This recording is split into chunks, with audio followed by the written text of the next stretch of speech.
You shall cross the barren desert, but you shall not die of thirst. You shall wander far in safety, though you do not know the way. You shall speak your words in foreign lands, and all will understand. You shall see the face of God and live. Be not afraid. I go before you always. Come, follow me, and I will give you rest. If you pass through raging waters, in the sea you shall not drown. If you walk amid the burning flames, you shall not be harmed. If you stand before the power of hell, and death is at your side, know that I am with you through it all. Be not afraid. I go before you always. Come, follow me, and I will give you rest. Blessed are your poor, for the kingdom shall be theirs. Blessed are you that weep and mourn, for one day you shall laugh. And if wicked tongues insult and hate you all because of me, blessed. After each of the four men had presented their cases, Kansas City Municipal Court presiding judge Artie A. Bland leaned back thoughtfully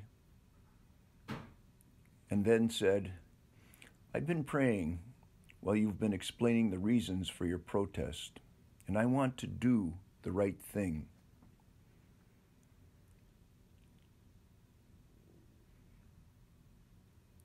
Soon after, he went on, "Based on what I'm hearing, this is not something you just plucked out of the air and said, 'Hey, I'm going to do this.'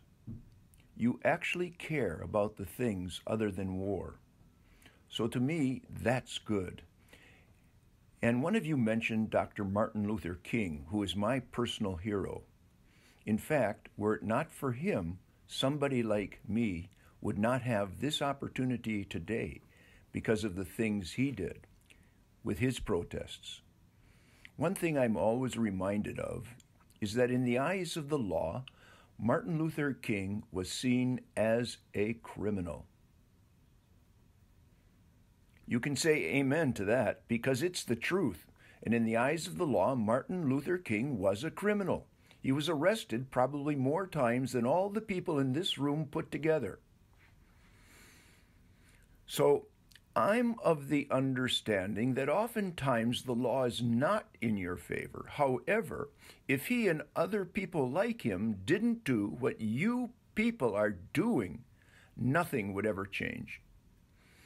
And so I'm totally in the understanding of that.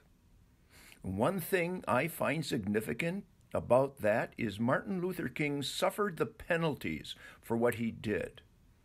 You know, people suffered the penalties, and thanks to what they experienced, they changed now from what had happened before. You weren't beaten when you were brought in. You didn't have hoses on you. Dogs weren't turned on you. One of the things we often forget is that it was white people that experienced the pain too, not just black folks. I think that's one of the things that is often forgotten sometimes when people are protesting things like that. I'm really proud of what you said you were doing I'm really proud of what you said you were doing with the De La Salle community. I know them. I've worked with them. I know there's these folks.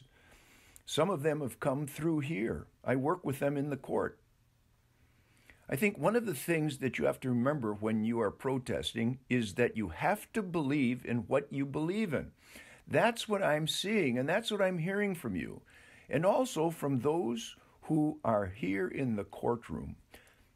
I can tell that you are the kind of people here who actually care about saving others, about saving lives, and that's important. One of the ways I can tell is that nobody here is standing here and arguing about wearing masks. Everybody's been sitting here all this time and nobody's crying.